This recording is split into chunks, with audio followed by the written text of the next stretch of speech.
Ranjana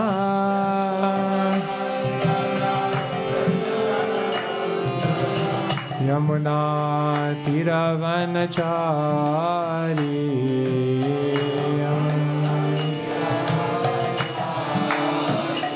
Yamuna Tiravanachari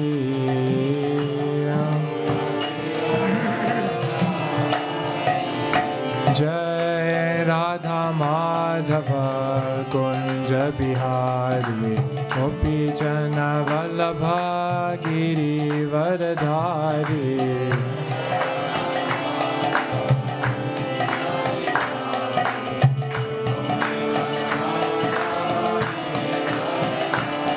Jai Radha Madhava Kunja Bihari Gopi Jana Vallabha Giri Varadhari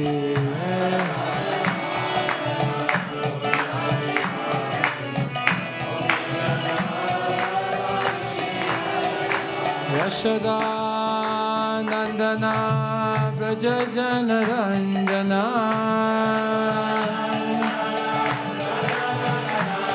Yashoda Nandana Braja Jana Ranjana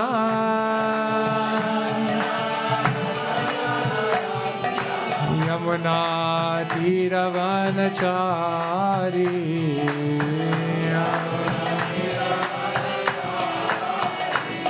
Yamuna Tiravanachari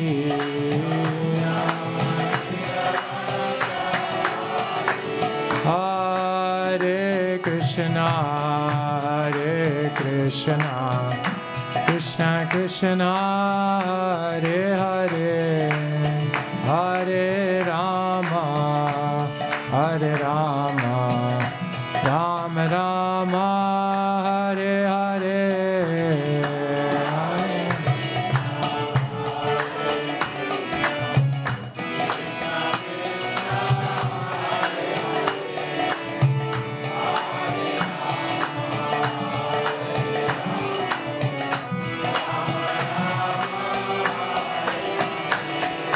Hare Krishna, Krishna Krishna, Hare Hare, Hare Rama, Rama Rama, Hare Hare.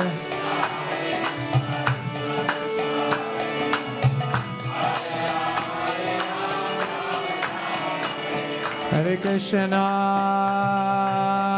Krishna, Krishna Krishna, Hare Hare, Hare Rama, Rama Rama, Hare Hare.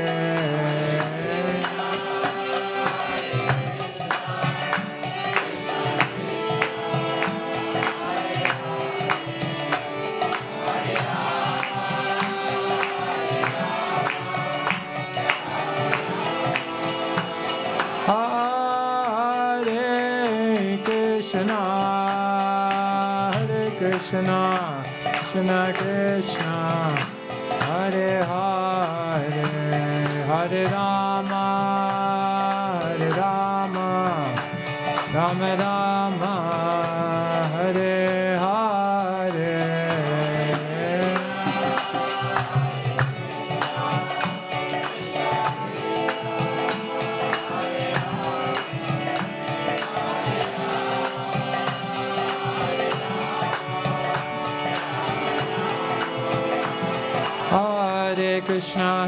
Krishna, Krishna Krishna, Hare Hare, Hare Rama, Rama Rama, Hare Hare.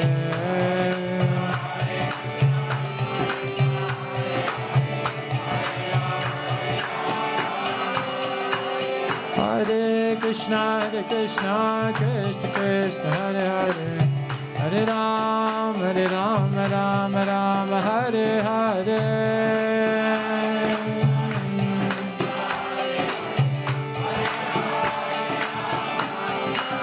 Hare Krishna, Krishna Krishna, Hare Hare, Hare Rama, Rama Hare Hare.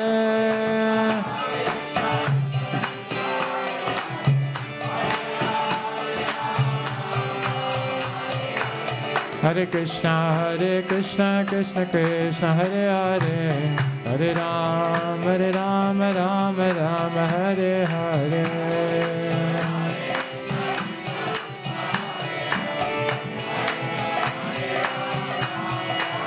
Hare Krishna, Krishna Krishna, Hare Hare, Hare Ram, Ram Ram, Hare.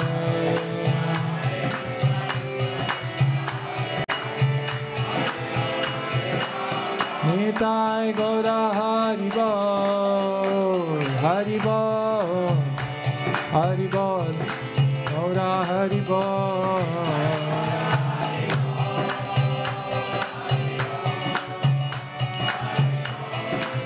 Nitai Gaura Hari Bol, Hari Bol, Hari Bol, Gaura Hari Bol.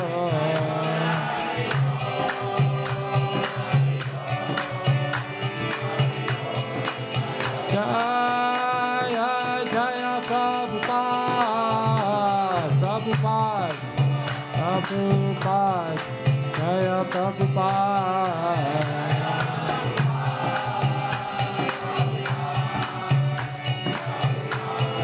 Jaya Jaya Prabhupada, Prabhupada, Prabhupada, Jaya Prabhupada.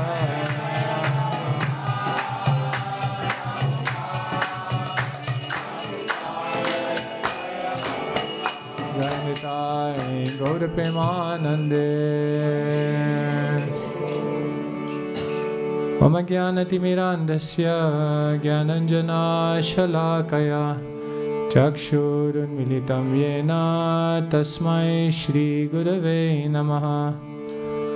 Nama Om Vishnupadaya Krishna Prasthaya Bhutale Srimate Bhaktivedanta Swami Niti Namine. Namaste Saraswati Deve Gauravani Pracharine Nirvishesha Shunyavadi Paschatya Deshatarine Vancha Kalpatarubhyascha Kripa Sindhubhya Evacha Patitanam Pavanebhyo Vaishnavebhyo Namo Namaha. Shri Krishna Chaitanya Prabhu Nityananda Shri Advaita Gadadhara Shri Vasadi Gaura Bhakta Vrinda. Hare Krishna, Krishna Krishna, Hare Hare, Hare Rama, Rama Rama, Hare Hare. Om Namo Bhagavate Vasudevaya.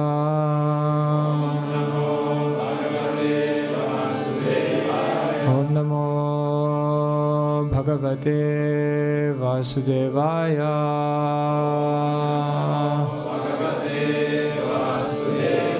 Om Namo Bhagavate Vasudevaya.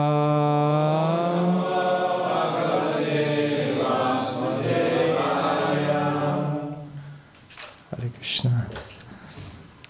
So today we're reading from Bhagavad Gita, and today we're discussing the art of conversation. And so I will read from a verse right at the end of the Bhagavad Gita. Krishna has given all the knowledge to Arjuna, and then Krishna says to Arjuna, Iti te jnanamakyatam guyat guyataram maya vimrashe tadashe shena yathejasi tatha kuru. Krishna has given all the knowledge to Arjuna, and then he says, Yata icha, whatever is your desire, tatha kuru, thus you do as you wish to do. And in this way, Krishna gives Arjuna the complete free will to then pursue whatever he thinks is the right thing to do. But then later on, after Krishna has done all of this, then he says that this conversation is so amazing. The points that have come out in this conversation are so powerful that anyone who shares this knowledge with the world, such a person, there can be no person more dear to me than that person. Nachatasman manusheshu kashkin me priyakritama. Says there will never be anyone more dear to me than someone who shares this conversation with others. And then Krishna says, not just one who shares it, but then one who studies it is also incredibly blessed. So the Sanskrit is quite simple, so you can just repeat after me, line by line. Adhyeshyate chaya imam dharmyam samvadamavayo jnana yagyena tenaham ishtashyamiti me mati adhyeshyate chaya imam dharmyam samvadamavayo jnana yagyena tenaham istasyamiti me mati. Word for word. Adhyeshyate, will study. Ja, also. Ya, he who. Imam, this. Dharmyam, sacred. Samvadam, conversation. Avayo, of ours.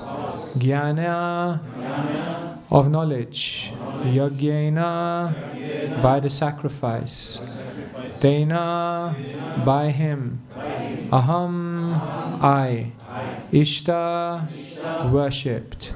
Shyam, shall be. Iti, thus. Me, my. Mati, opinion. Translation, there's no purport, but just a translation by His Divine Grace, Srila A.C. Bhaktivedanta Swami Srila Prabhupada ki. And I declare that he who studies this conversation of ours worships me by his intelligence. So we'll speak a little bit about this, what Krishna is talking about here. Krishna has revealed to the world the most incredible conversation of all time.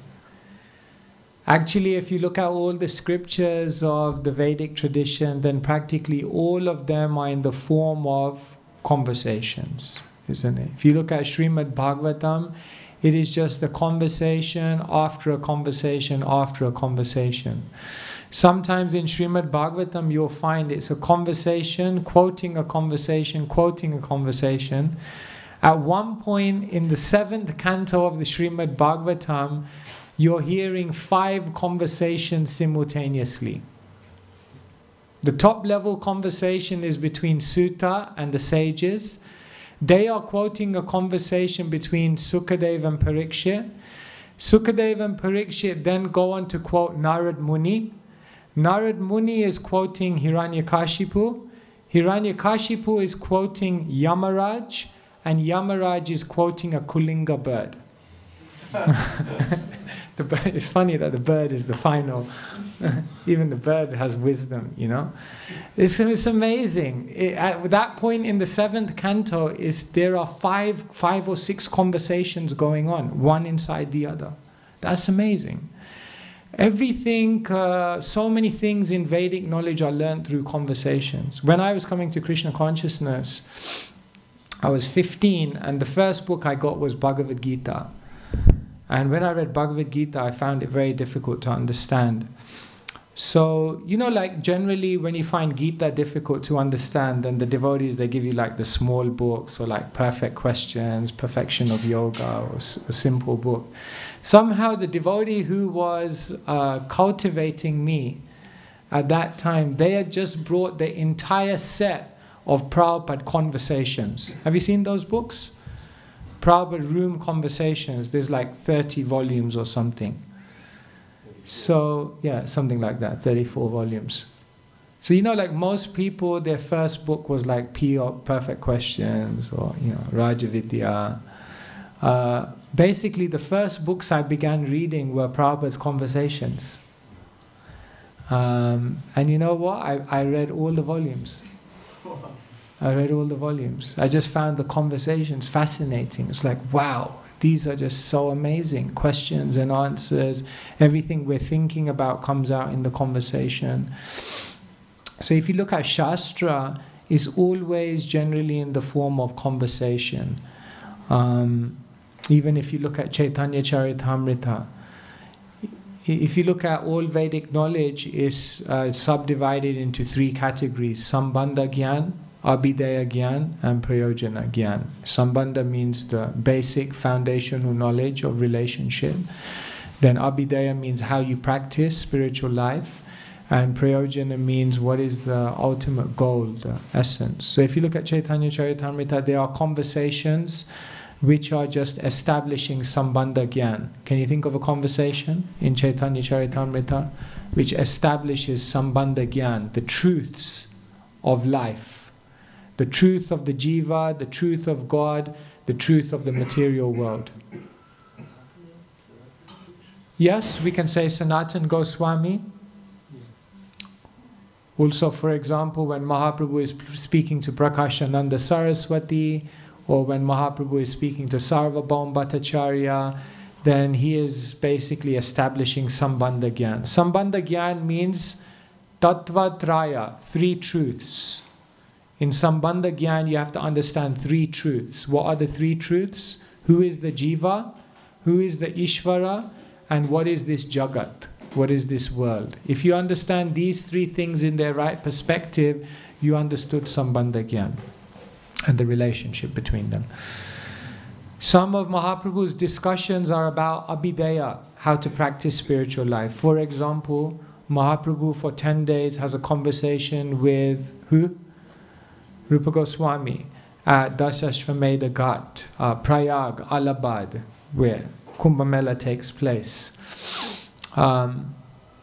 And then sometimes Mahaprabhu has conversations about Prayojana, about the deepest truths of existence. Can you think of what that conversation could be? Ramananda Rai speaking about the highest revelation of Krishna in Vrindavan. So like this we see basically Shastra is all about conversation, and the highest truths come out in conversation. The Bhagavad Gita is not just an incredible book to study because of the contents of the conversation.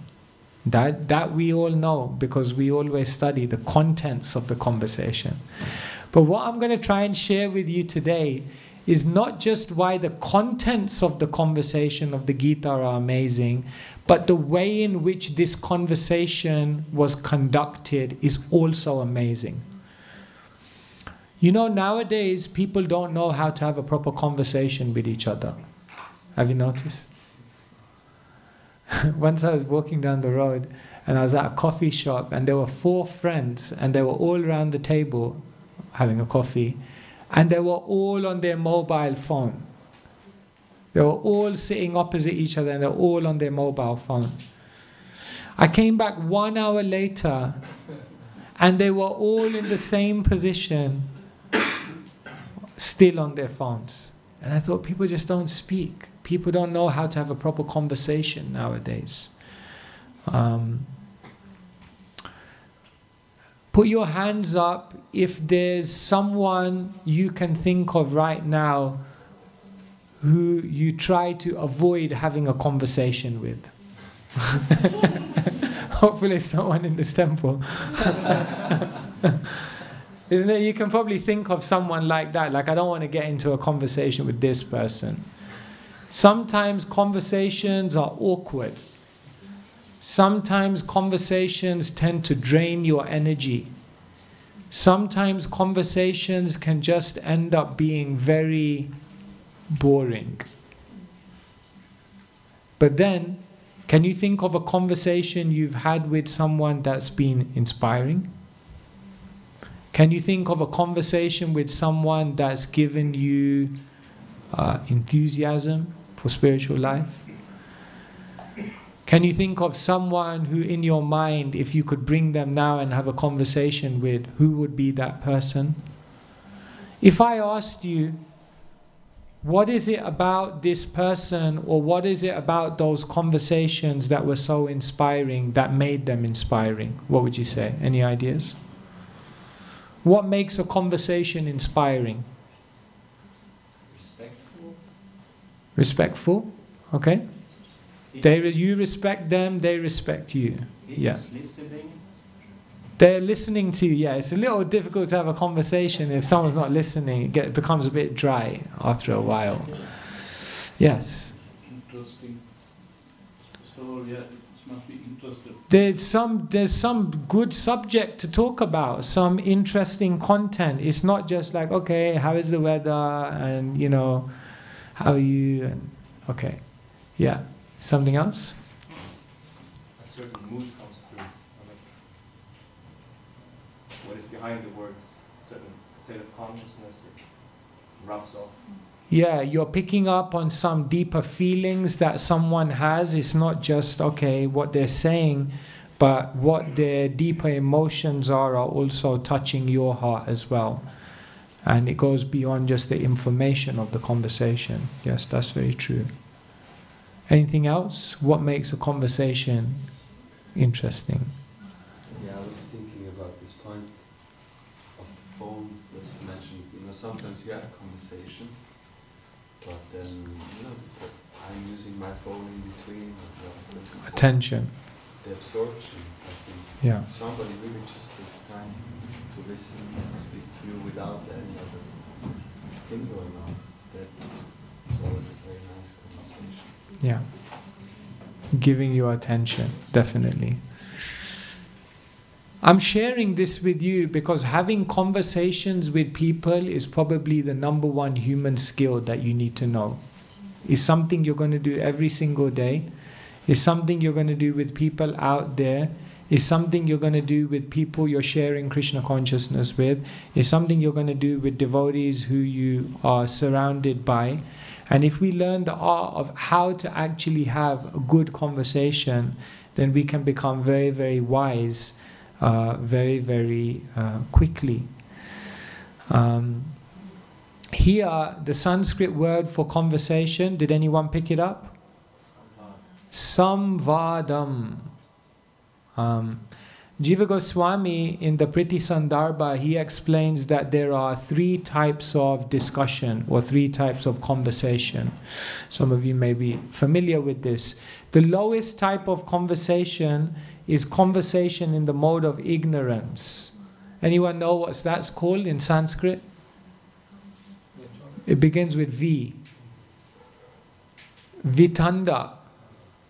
Yeah. Vitanda means a conversation in the mode of ignorance, the lowest type of conversation. And you know what happens in that kind of conversation?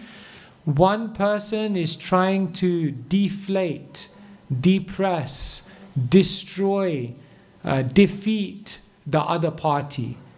And they're willing to do anything, can say any damn thing to do it. This is a conversation in the mode of ignorance. Sometimes, maybe, just maybe, you find such conversations on illustrious platforms such as Facebook and other forms of social media, where one person is basically just trying to destroy the other person. Subtly, elements of Vitanda can also come into our conversations. Have you noticed how sometimes we can speak to others in such a way that we're actually attacking them or trying to bring them down? So this is a discussion or conversation in the mode of ignorance. This is known as Vitanda. Then, higher than that is said to be conversation or discussion in the mode of passion. This is known in Sanskrit as Jalpa. In Jalpa, it's not that you're necessarily trying to bring the other person down, but what you are trying to do is bring yourself up. So in that kind of conversation, you're trying to win. You're trying to show your superiority. You're trying to promote or glorify yourself. You're trying to prove that you are right. And even before you begin the conversation, you know where you want the conversation to end. You already have it in your mind. Put your hands up if you've ever done this. Just see. Yeah, all of us to some extent. This is known as jalpa, conversation in the mode of passion. So then what is conversation in the mode of goodness? Jiva Goswami says conversation in the mode of goodness is known as vada. Vada means a conversation in which you're not attached. You're not attached to your opinion. You're not attached to trying to reach a certain point in this conversation. The only thing that you're attached to in this conversation is trying to find inspiration, trying to find truth, trying to find something which will actually enlighten you so that you can have a better understanding of the subject or the person or about life or whatever it may be. These kind of conversations are conversations that are going to help us to grow. Conversations which are jalpa and vitanda are not going to help us to grow, and very likely they're going to damage our relationships. Conversations in the mode of goodness, vada, these conversations will elevate your understanding and they'll also improve your relationship. If you want to know why some people have good relationships, some people tend to have good relationships with everyone, have you noticed? And some people seem to always have relationship strains. A lot of it is because some people know the art of how to have a conversation and other people don't. Some people, the way they converse with others, sometimes they're not even aware. Have you also seen sometimes one person can be in a conversation with another person, clearly be distancing themselves and damaging the relationship, and they're not even aware of how they're speaking. So how we have conversation is so important. So Jiva Goswami is saying the highest type of conversation is vad. But even higher than vada is samvad, which is what Krishna is saying here. Dharmyam samvadam avayo. One who studies this conversation, which is known as samvadam. Sam comes from the Sanskrit word samyak. Samyak means complete or perfect. So higher than even vada, which is conversation in the mode of goodness, is samvada, which is perfect conversation in the mode of pure goodness, Krishna conscious conversation. Conversation which illuminates the ultimate and absolute truth. Therefore, if you go on Vedabase and you do a word search on samvadam, then in probably most of the conversations in the Bhagavatam, this word samvadam appears. Thus, the Prachetas had this conversation with Lord Shiva, samvadam avayo.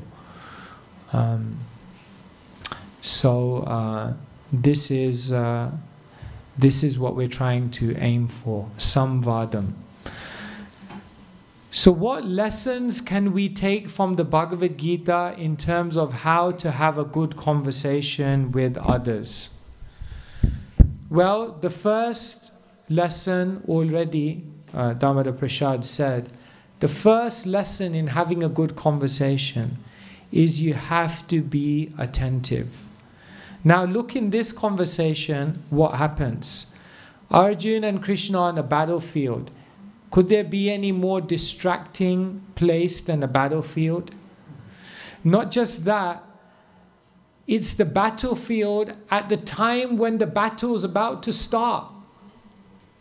Could it get even more disturbing than that? Not just that, what does Arjuna say to Krishna? Senayor ubayor madhye ratham stapayame chuta. Krishna, take my chariot to the middle of the battlefield. So number one, you're on a battlefield. Number two, you're on a battlefield when the war is about to start. Number three, you go right into the middle of the battlefield. And number 4, the person who's asking Krishna to go to the middle of the battlefield is Arjuna, who's probably the most important person on the battlefield. So now, if there's any reason to say, like, it's a little difficult to be attentive in this conversation right now, I mean, Prabhu, there's a lot going on, you know. I mean, if someone ever had an excuse to not be attentive, Arjuna and Krishna had that excuse. But in the middle of all of that, they just paused. And for 46 minutes, by the way, I've never heard any scriptural evidence of that, but they say Bhagavad Gita was spoken for 46 minutes. We'll take it for today. For 46 minutes, they just had a conversation and they gave full attention to each other. Full attention. Can you remember the last time you had a conversation with someone for 45 minutes and never thought about anything else except that conversation?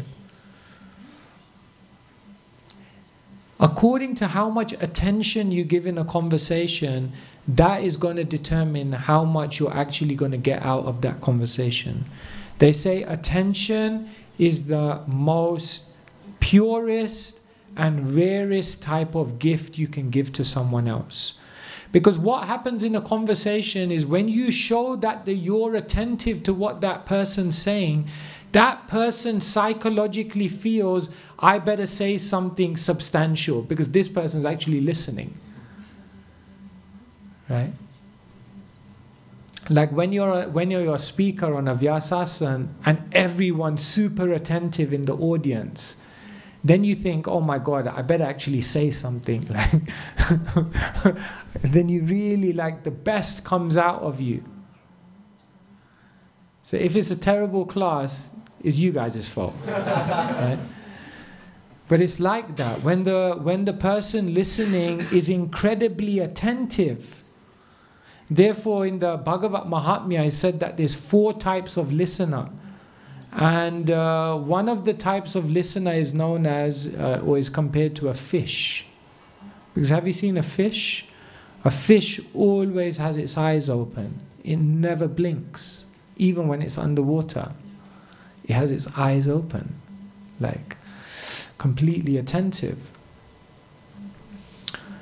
When we're not attentive, then it will lead to a breakdown somewhere along the line. Therefore, even when we're having a conversation with Krishna, when we're chanting japa, then it said that there are many offenses, but what is the root of all offenses to the holy name of Krishna?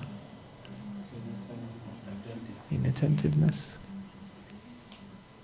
Because when you're inattentive, whether it be to Krishna or whether it be to another devotee or whether it even just be to someone out there, when you're inattentive, somewhere along the line you're going to make a mistake in that relationship. And therefore, the first and foremost lesson we learn from the conversation of the Bhagavad Gita is that you've got to be attentive. Because Krishna was completely attentive to what Arjuna was saying. Krishna could say like, Vedaham samatitani vartamani nicharjana bhavishyani chabhutani mam tu vedana kaschana. Krishna could have looked at Arjuna and said, I know past, present and future. I know all living entities. I know what you're going to say. So let me just tell you my answer. Have you ever done that? Sometimes you know what someone's going to say and you're just like, yeah, I got it. This is what you need to hear. Krishna could have done that, but he didn't. Krishna still heard him out. Krishna still gave him his full attention. Krishna let him get it all off his chest. In fact, for the whole first chapter of the Bhagavad Gita, you know how many words Krishna says? 4. Try none. Does he actually say anything? He talks about Krishna, but I don't think he says anything. Does he? I don't think so. Krishna says anything. Sanjaya, religion. Sri Arjuna, all this stuff. Is it? Okay, anyway, even if he does, it's just 1 or 2 words. Yeah. So just see, Krishna listens, gives attention. Attention is such a simple point, but unless you give attention, there's no conversation. It won't work.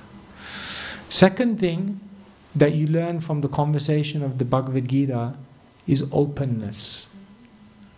Krishna doesn't have a predetermined idea of where this conversation is going to go.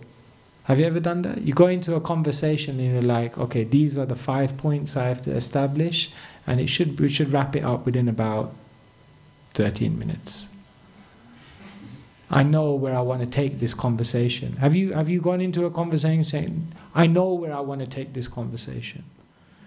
Krishna doesn't. Krishna's open. Okay, what do you want to talk about? If you look at the conversation, sometimes people say the conversation of the Bhagavad Gita is very random. It's not very structured. Yeah, that's the best way conversations are. They're not like structured because they're not pre-planned. Because there's a spontaneity to it. A spontaneity to see where does the other person want to what does the other person want to talk about. In a conversation, it's not just what I want to tell the other person. It's what that other person wants to hear from me, and what is within that person's heart that I need to know about, so then I can respond appropriately. So the second thing about this conversation is that Krishna is spontaneous. The Gita is a song. A song, have you ever seen a song that goes in a structure? Songs generally don't go in a linear like this. Songs go like this. There are high points, there are quiet points, there's a chorus. It's not just linear. So if you really want to have a good conversation with someone, then you got to let it be a little bit spontaneous. You can't just try to fix it. The second thing is that if you really want to have a deep conversation with someone, then you have to have it within your mind when you go in that conversation that this person has the potential to tell me something I don't know. Did you know that every single person in this world can tell you something that you didn't know? But most of the time when we go into a conversation, we think, what am I going to learn from this person? They can't really tell me much. I can tell them a whole bunch of stuff, so they should just close their mouth and listen to me. But Arjun is open. Karpanya dosho pahata svabhava prachami tvam dharma shamuda chetaha Shishyasteham sadhimam tvam prapannam. I don't know. I'm open. I'm surrendered to hear what you have to tell me. I'm a blank slate. If you really want to have an interesting conversation, you got to have an openness to learning something in that conversation. If you don't, if you think you already know it, the conversation is going to be dry. Even someone may say, but what about if I'm speaking to a non-devotee? Or what about if I'm speaking to a junior? Yeah, even they can teach you something. Even they have the ability to communicate something, because you know what? Paramatma's in their heart. Krishna's in their heart. So you may think, this person, what are they going to tell me? But Krishna's in their heart, and Krishna can inspire anything through them. And therefore, Srila Prabhupada even used to take messages in conversations from non-devotees. Isn't it? Prabhupada was in India and he was distributing magazines. And one person came to him and said, magazines? Why are you distributing people will throw it away. You should distribute books. I mean, that was good instruction. That was wise. Prabhupada's like, yeah, that's a good idea. When Prabhupada in the early 60s, he had a heart attack, isn't it, in America? It was Thanksgiving Day, and Brahmananda Prabhu, they couldn't find any doctor to come and see Prabhupada. Finally, they found this doctor. he was like half drunk, very eccentric. He's like, anyway, somehow he was the only doctor available. He came to see Prabhupada, so they're like, I don't know, is this guy really going to be able to tell us anything? Anyway, he examined Prabhupada, and then he went into the next room. So Prabhupada was in this room, and then he went into the next room, and so one of the devotees said, what's wrong with our spiritual master? And he goes, he's all right. The old man just prays too much. He needs to go out and have a walk every day. So devotee thought, he's saying he prays too much. I mean, Kirtaniya Sada Hari, that's the goal of life. Prabhupada heard it. And you know what Prabhupada started doing, right? He started having a morning walk every single day. Well, that's interesting. You can learn something from everyone. So, the third characteristic you see in the Gita is that there's an openness. Without openness, there's no conversation. So Arjuna is open to hearing what Krishna has to say, and Krishna is open to hearing what are Arjuna's doubts. Have you noticed how Arjuna keeps asking the same question in the Gita? I mean, he asked the same question a few times. Can you think of a question which Arjuna asks on more than one occasion in the Gita? First verse of chapter 3 and first verse of chapter 5. The first verse of chapter 3, which is?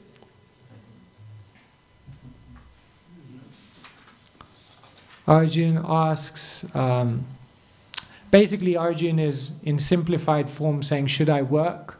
Should I do my duty?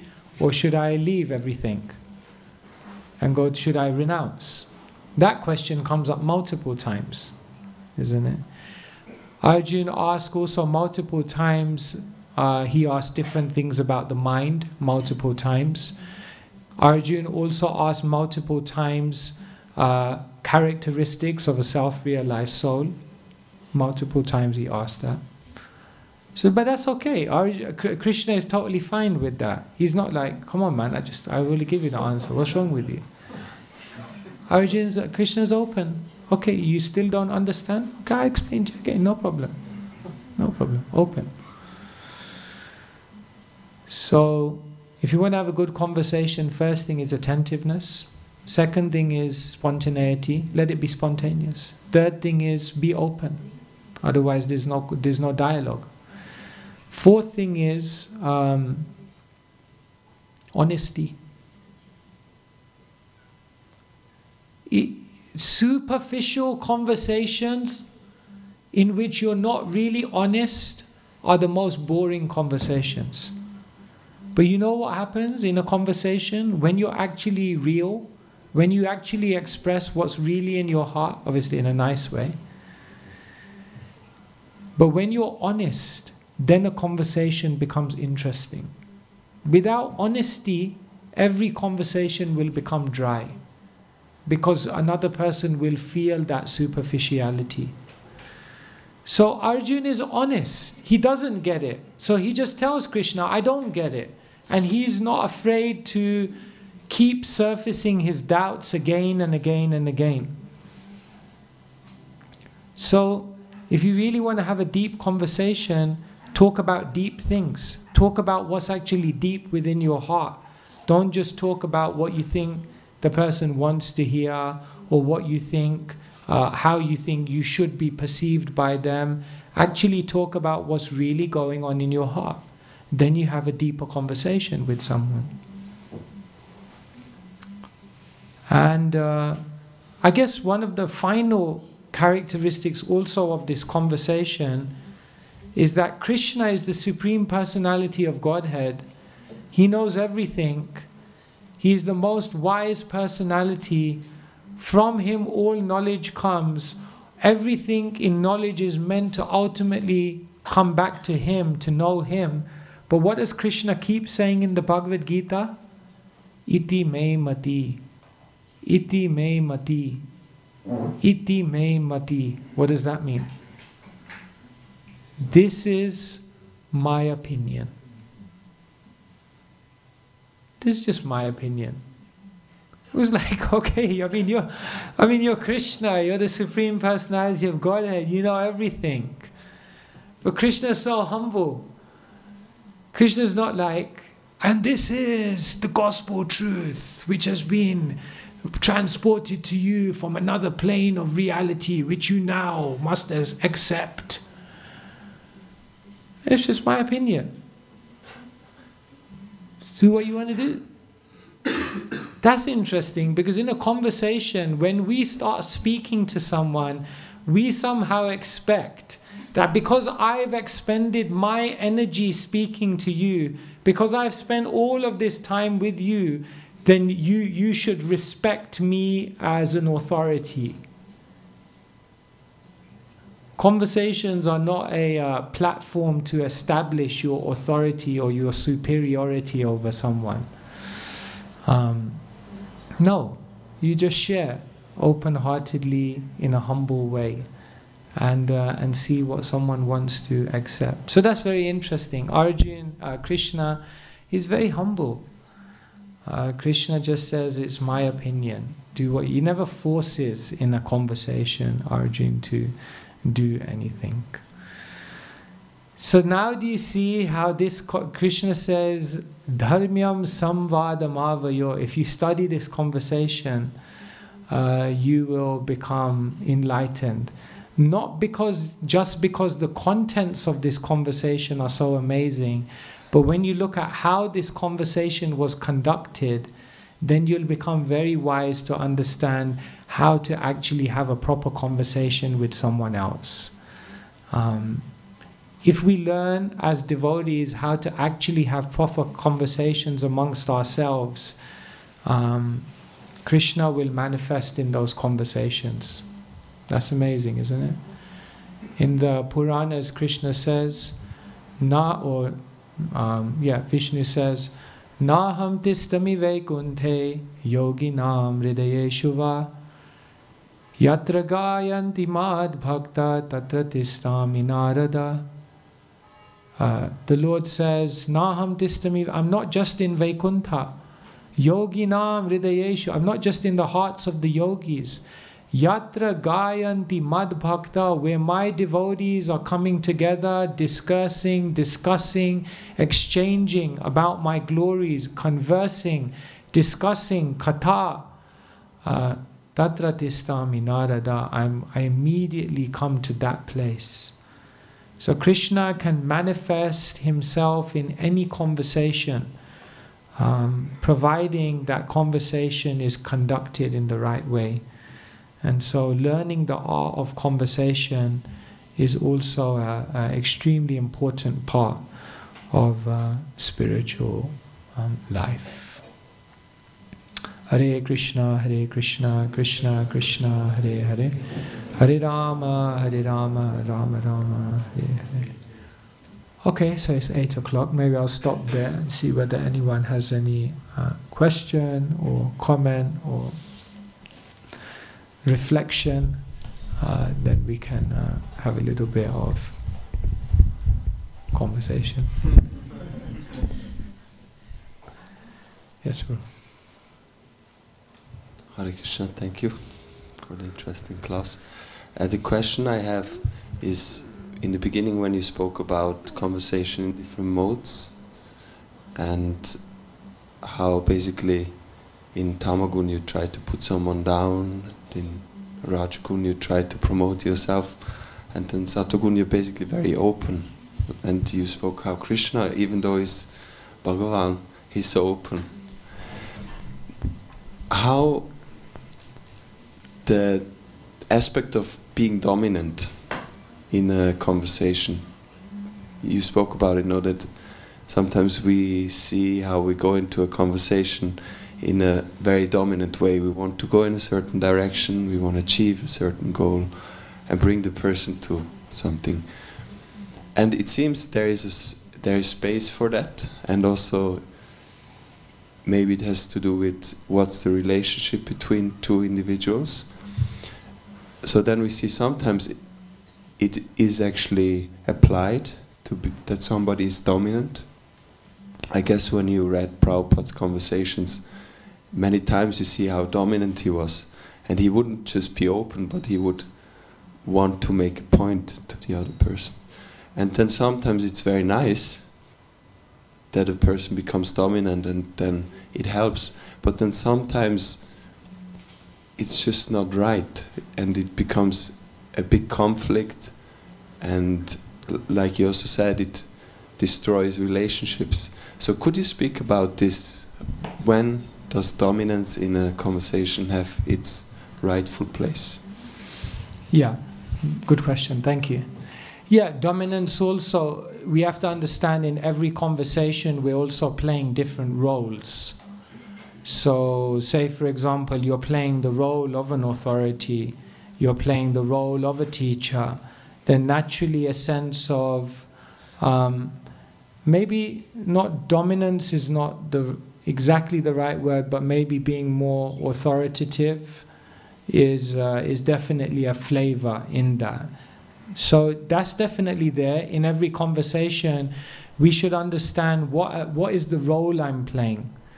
But remember, in the conversation it's not just what role you think you're playing, but the other person should also accept you in that way. If in a conversation you're thinking, I am the authority here, and therefore you're coming across in the conversation with that kind of tone, but the other person hasn't accepted you like that, then that's going to break down the conversation. Therefore you see what happens in the Bhagavad Gita. Does Krishna take the role of being an authority immediately? No. When does he take the role of being an authority?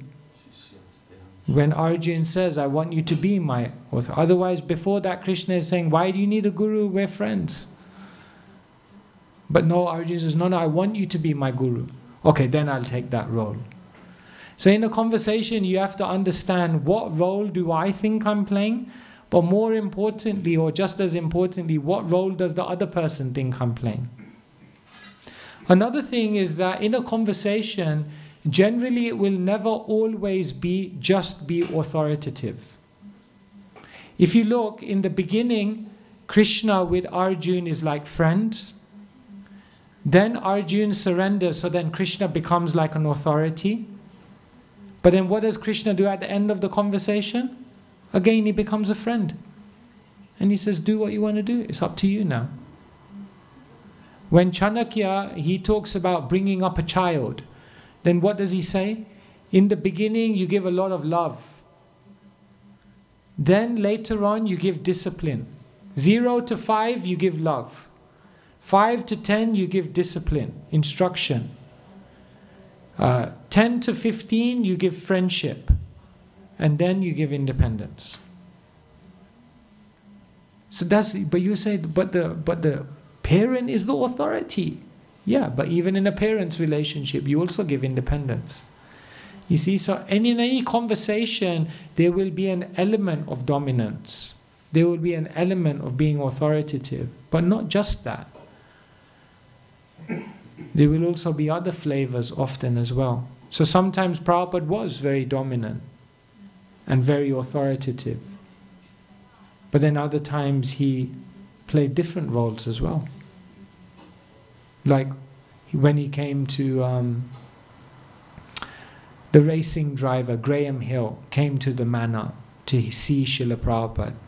And what did Prabhupada do for the first hour? Did he just take the role? Like, now you've come to my temple, I'm the founder Acharya, you're in my room, I'm sitting on the elevated seat, now I'm the authority. No, what did he do in the beginning? He just talked to him about racing cars.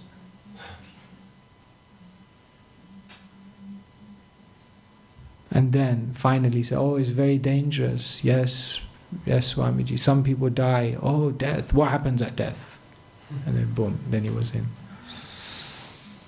Amazing thing about that conversation is that a few weeks later, he actually died in a racing accident. He had that conversation with Prabhupada, and then a few weeks later he died in a race. But anyway, the point is that Prabhupada took different roles.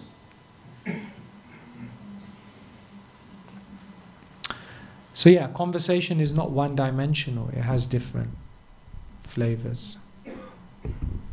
Does that help? Yeah. Yeah, you can respond to that. Yeah. Yeah. It's just really a topic which is so interesting to me personally.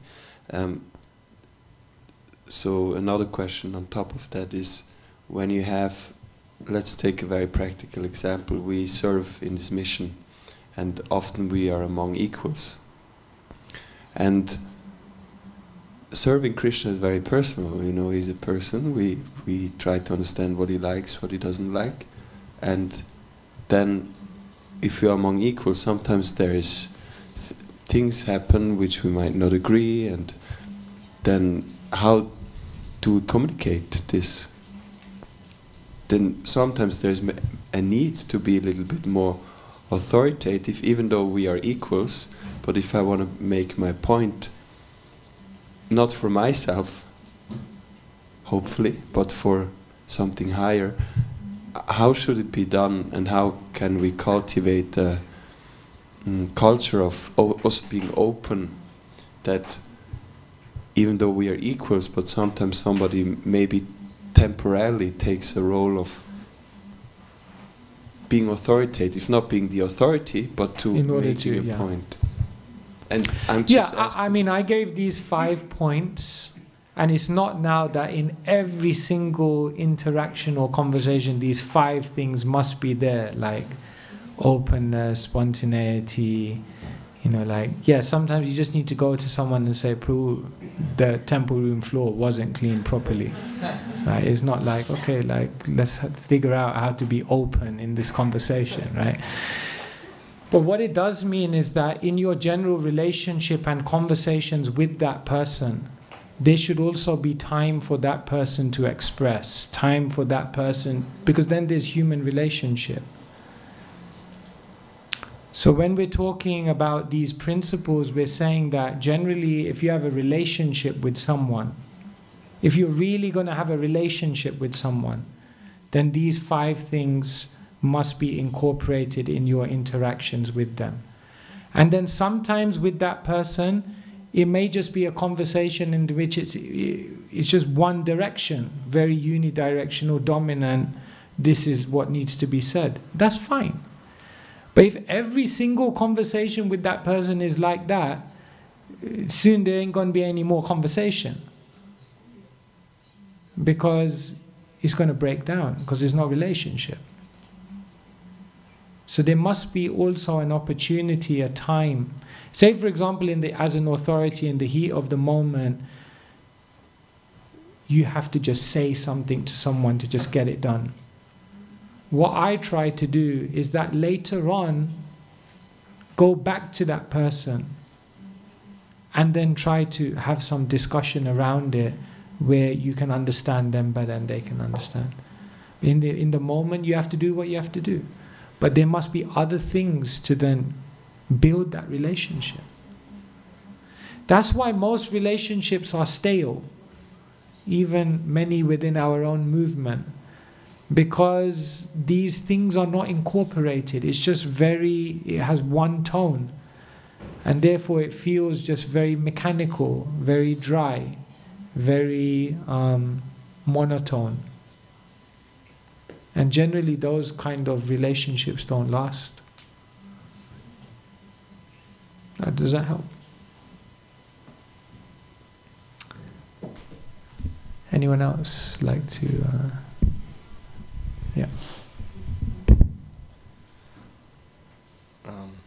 Marge, I know you to be a very broad-minded person, but then it also says, for example, on the School of Bhakti, description of yourself, it says like a man with iron-cast principles, and I think this Kenshin, I wrote that, not me. This Kenshin, so, and this is all I find very fascinating. I think really like you embody this so nicely, and in communication, I think it's very difficult, at least for me, to kind of bring these 2 things together. To stick to principles, but then be open and broad-minded, without kind of being critical and being maybe, you know, yeah, kind of making communication or just conversations heavy. You know, that the other person feels like he's attacking me or he's attacking my way of thinking or understanding. What I want to say is, like, sometimes we're very protective of how we see the world as ISKCON devotees. And yeah, other things don't really find entrance from, in communication with the outside world, but also in other traditions, maybe in Gaudiya Vaishnavism, in this kind of sense. And then how to kind of bring in the honesty without having this heaviness to it. This kind of, that the other person feels attacked or feels like challenged in their principles. So let me try to understand what you're saying. Like, okay, you have certain principles of how you think, let's just say, for example, Srila Prabhupada's movement should be conducted, for example, a specific thing. And then someone else has a different opinion, but your principles are very, very strong on that. How to then have a conversation with them in a way that doesn't, which is honest, but isn't heavy, like that kind of thing.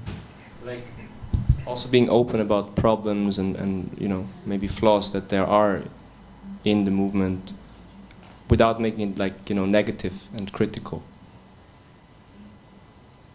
In discussion with others. In discussion with others, yeah. Well, on the first point about principles and differing opinions, remember this: every disagreement doesn't have to be an argument. Right? That's a simple point, but remember that. Every disagreement doesn't have to be an argument. Actually, a disagreement can be a door to an elevation of understanding. If we respond to a disagreement in the right way.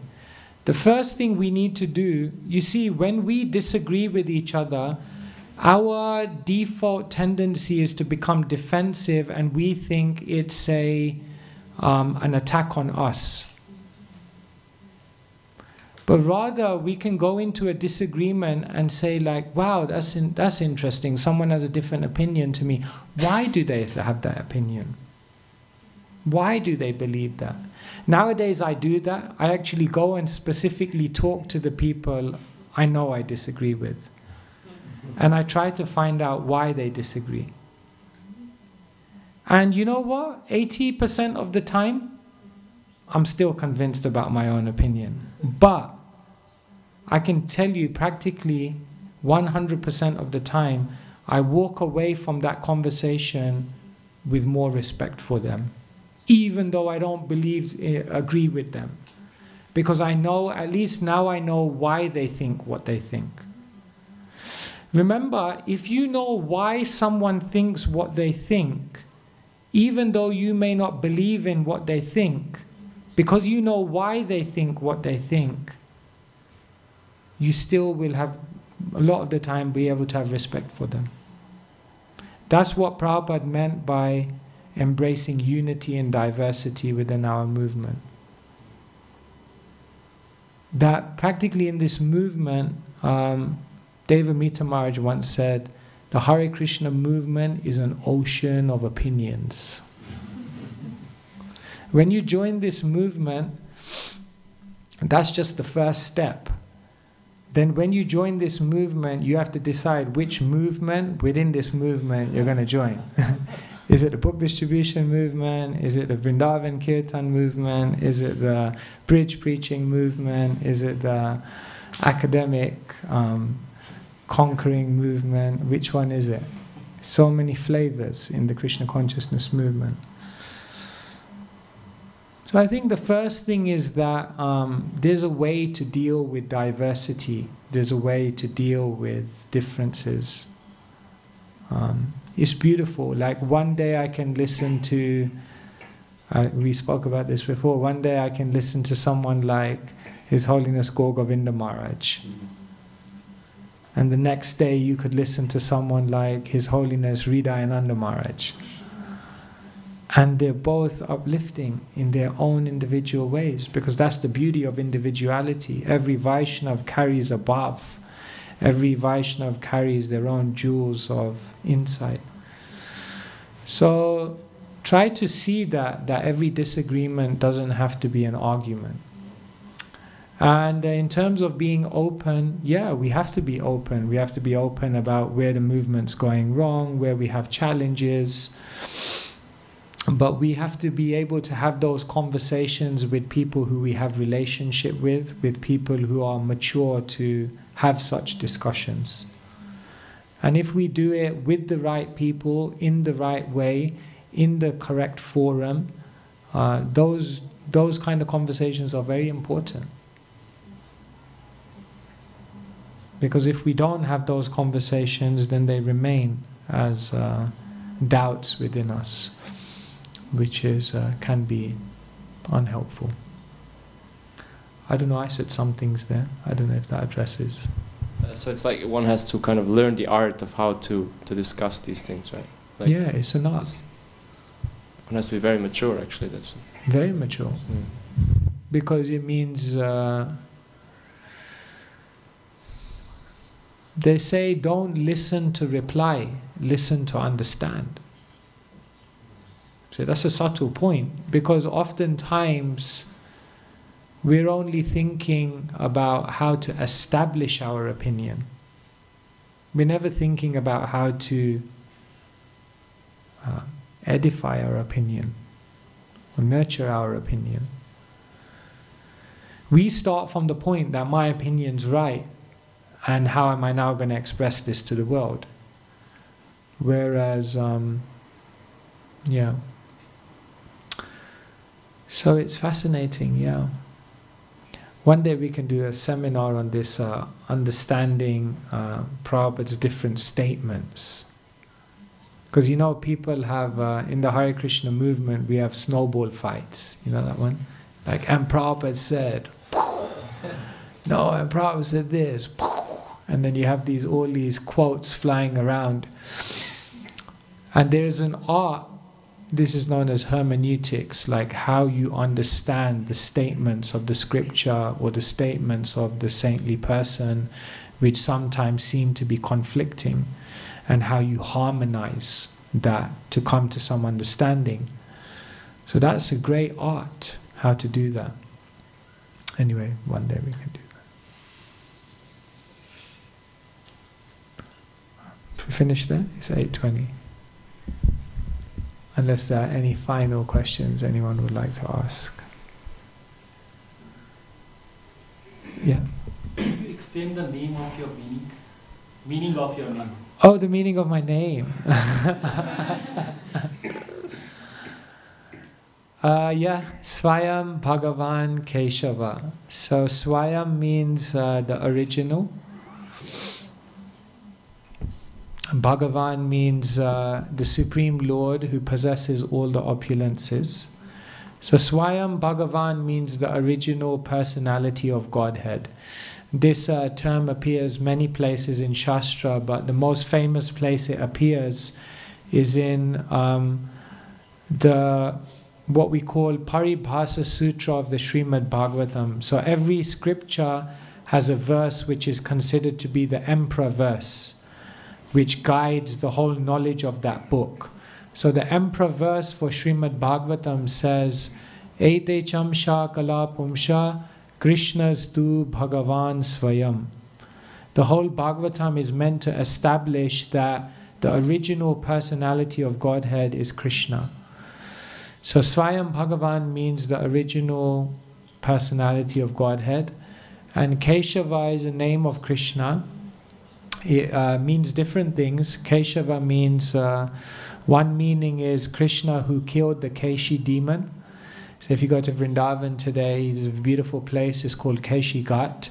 And at that place, Krishna killed the Keshi demon. Keshi was a horse demon.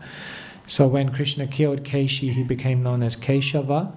Keshava also means the controller of Brahma and Shiva, who's Vishnu. Keshi means also one who has beautiful black hair. But Keshava is specifically related to the word Swayam Bhagavan, because there's a famous song that we sing by someone called Jayadev Goswami called Dasa Avatar Stotram, and he explains about all the avatars, but in every line of that verse, what does he say? Keshava Drita Narahari Rupa, or whatever he says. Keshava Drita Buddha Sharira, Keshava Drita Shukara Sharira.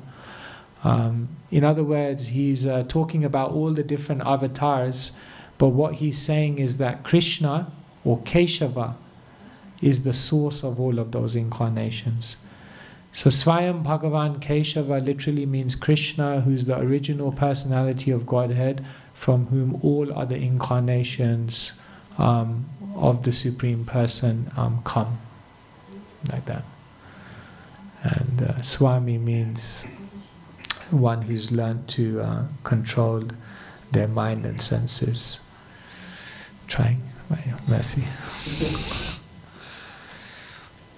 It's okay. Thank you so much for your association, and look forward to seeing you more. Hare Krishna, Srila Prabhupada ki jai, Srimad Bhagavad Gita ki jai. Hare Krishna, thank you so much, Maharaj. It seems that your presence even brings devotees to the temple we didn't see for ages. And thank you for asking this question. I actually had the same question in mind, but I never dared to ask why Swami Bhagavan Keshava. So thank you. He's a Sanskrit scholar, one can say, so comes from the right. I think your name is very well meant, but generally Bhagavan name is very well reserved, because these days it's a fashion, everyone calls themselves Bhagavan. So it's a abused name mostly than used. It's like everyone gives themselves the title of Bhagavan. Oh yes, in this name it's not that we are giving ourselves the title of Bhagavan, we are identifying ourselves as servants of Swayam Bhagavan Keshava.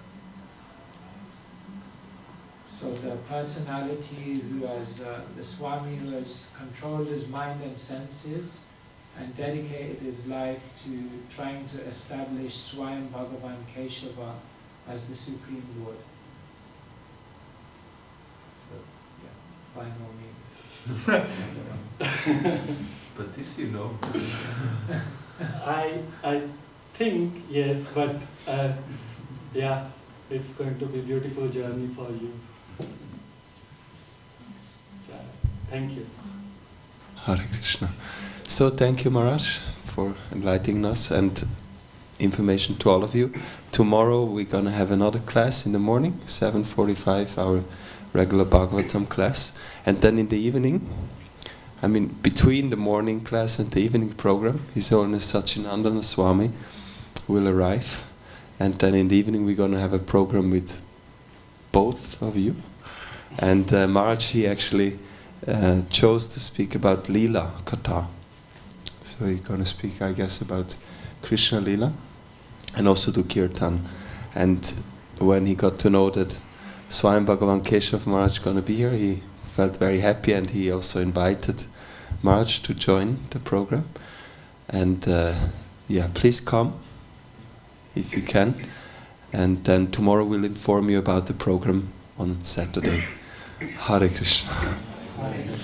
His Holiness Svayam Bhagavan Keshava Maharaj ki jai. Srila Prabhupada ki jai. Gaura Premanande Hari Hari Bol.